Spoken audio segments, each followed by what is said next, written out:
प्रकृति कवि गंगाधर एवं शोभाकवि मेहर पितांको नाम चैतन्य मेहर और मातांको नाम सेवती देवी।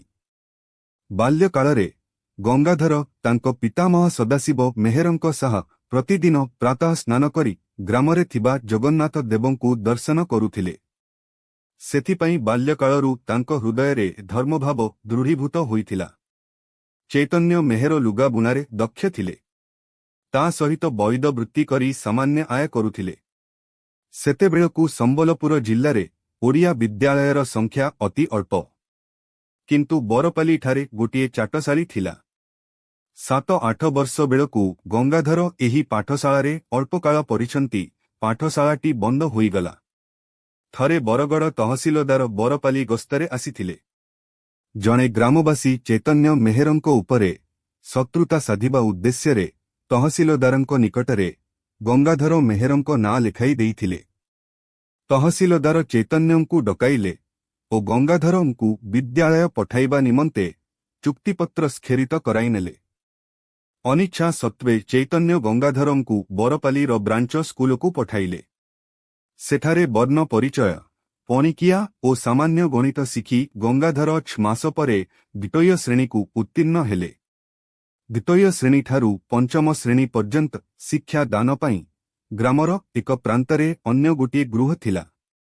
गंगाधर ब्रांच स्कूलरे पढ़ा शेष करी एही स्कूलरे पढ़िले।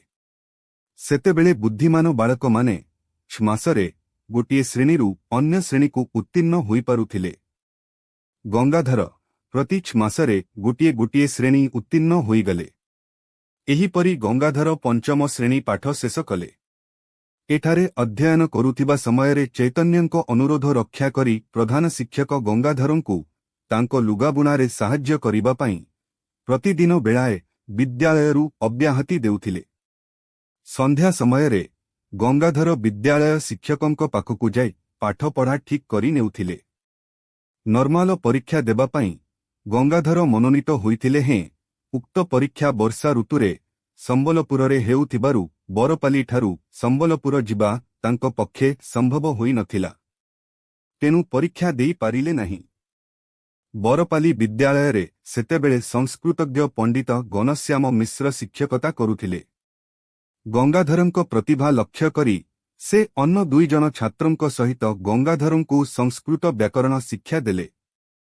विद्यालय छाड़िबा परे मध्य गंगाधर पढ़िबा अभ्यास छाड़ी नथिले। ओडिशार रीति जुग कविमानंको परी गंगाधर मेहर बाल्यकालरू कविता रचना करुथिले। तांको आद्य रचनावली मध्यरे रस रत्नाकर ओ अहल्यास्तव अन्यतम। सेतेबेलकु मयूरभंज महाराजांको आनुकूल्यरे उत्कल प्रभा पत्रिका प्रकाश पाउथिला। एथिरे राधानाथंको चिलिका प्रथमे प्रकाशित होइथिला। गंगाधरंको इंदुमती भी एही उत्कल प्रभारे प्रकाशित हेला ओ कवि गंगाधर एथिपाई पुरस्कार आकाररे 25टी मुद्रा पाइथिले। इंदुमतीर प्रकाश द्वारा गंगाधर उत्कलीय पाठकमानंको ठारू यथेष्ट प्रशंसा पाइले। राधानाथ एहार उच्च प्रशंसा करिथिले। पल्लीकवि नंदकिशोर बळ कवि गंगाधरंकर प्रशंसा करी गोटिए कविता लिखिथिले। भिक्षुक संगते नृप मुकुट मंडित कालबळे हेबे सर्वे भवु अंतर्हित किंतु तुम्भे दिन कवि रहिब जीवित जेते दिन भवे थिबो ओडिया साहित्य। तांकर अन्य काव्यगुड़िक हेला उत्कल लक्ष्मी कीचक बध तपस्विनी प्रणय बल्लरी महिमा कविता कल्लुल अयोध्या दृश्य बलराम देव पद्मिनी। सेतेबेलकु मयूरभंज महाराजांको आनुकूल्यरे उत्कल प्रभा पत्रिका प्रकाश पाउथिला। एथिरे राधानाथंको चिलिका प्रथमे प्रकाशित होइथिला।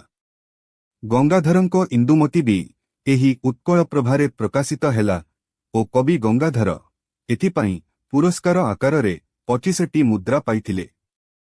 इंदुमतीर प्रकाश द्वारा गंगाधर उत्कलीय पाठकमानंको ठारू यथेष्ट प्रशंसा पाइले। राधानाथ एहार उच्च प्रशंसा करिथिले। पल्लीकवि नंदकिशोर बळ कवि गंगाधरंकर प्रशंसा करी गोटिए कविता लिखिथिले। भिक्षुक संगते नृप मुकुट मंडित कालबळे हेबे सर्वे भवु अंतर्हित किंतु तुम्भे दिन कवि रहिब जीवित जेते दिन भवे थिबो ओडिया साहित्य।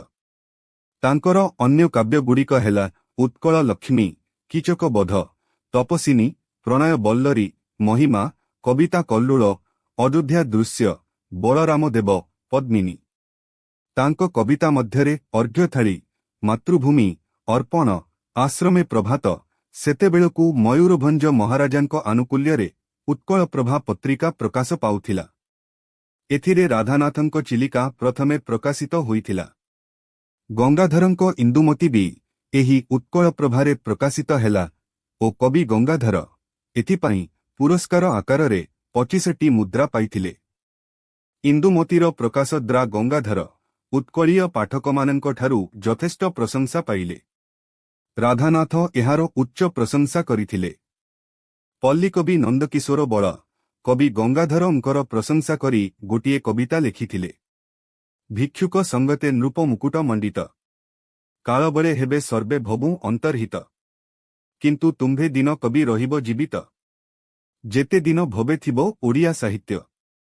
ତାଙ୍କର ଅନ୍ୟ କାବ୍ୟଗୁଡ଼ିକ ହେଲା ଉତ୍କଳ ଲକ୍ଷ୍ମୀ, କୀଚକ ବଧ, ତପସ୍ୱିନୀ, ପ୍ରଣୟ ବଲ୍ଲରୀ, ମହିମା, କବିତା କଲ୍ଲୋଳ, ଅଯୋଧ୍ୟା ଦୃଶ୍ୟ, ବଳରାମ ଦେବ, ପଦ୍ମିନୀ। ତାଙ୍କର ମାନସ କନ୍ୟା ସର୍ବାଧିକ ଲୋକପ୍ରିୟ କାବ୍ୟ ତପସ୍ୱିନୀ। ଚତୁର୍ଥ ସର୍ଗରେ ରାଗଚୋଖୀ, ମଙ୍ଗଳେ ଇଲା ଉଷା ବିକଚ ରାଜୀବ ଦୃଶା, ଜାନକୀ ଦର୍ଶନ ତୃଷା ହୃଦୟେ ବହି, କରପଲ୍ଲବେ ନିହାର ମୁକ୍ତା ଧରି ଉପହାର, ସତୀଙ୍କ ବାସ ବାହାର ପ୍ରାଙ୍ଗଣେ ରହି, କଳକଣ୍ଠ କଣ୍ଠେ କହିଲା, ଦରଶନ ଦିଅ ସତୀ ରାତି ପାହିଲା, ଅରୁଣ କଷାୟବାସ କୁସୁମ କାନ୍ତି ବିକାଶ, ପ୍ରଶାନ୍ତ ରୂପ ବିଶେଷ ଦିଅନ୍ତି ମନେ, କେଉଁ ଯୋଗେଶ୍ରୀ ଆସି ମଧୁର ଭାଷେ ଉତ୍ସି, ଡାକୁଛନ୍ତି ଦୁଃଖରାଶି ଉପଶମନେ, ଦେବାପାଇଁ ନବ ଜୀବନ, ସୃଗୁକି ଉହ୍ଲାଇଛନ୍ତି ମର୍ତ୍ତ ଭୁବନେ, ସମୀର ସଙ୍ଗୀତ ଗାଏ ଭ୍ରମର ବୀଣା ବଜାଏ, ସୁରଭି ନର୍ତ୍ତନେ ଥାଏ ଉଷା ନିଦେଶେ, କୁମ୍ଭାଟୁଆ ହୋଇ ଭାତ ଆରମ୍ଭିଲା, ସ୍ତବ ପାଠ କଳିଙ୍ଗ ଇଲା ପାଟ ମାଗଧ ବେଶେ, ଲଳିତ ମଧୁରେ କହିଲା, ଉଠ ସତୀ ରାଜ୍ୟ ରାଣୀ ରାତି ପାହିଲା।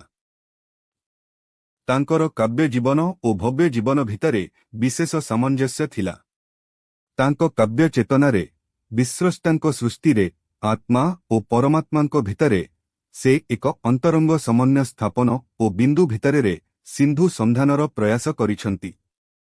ତାଙ୍କ ଲେଖନୀ ମୁନରୁ ସ୍ତଃ ପ୍ରବୃତ ଭାବେ ନିଃସୃତ ହୋଇଛି।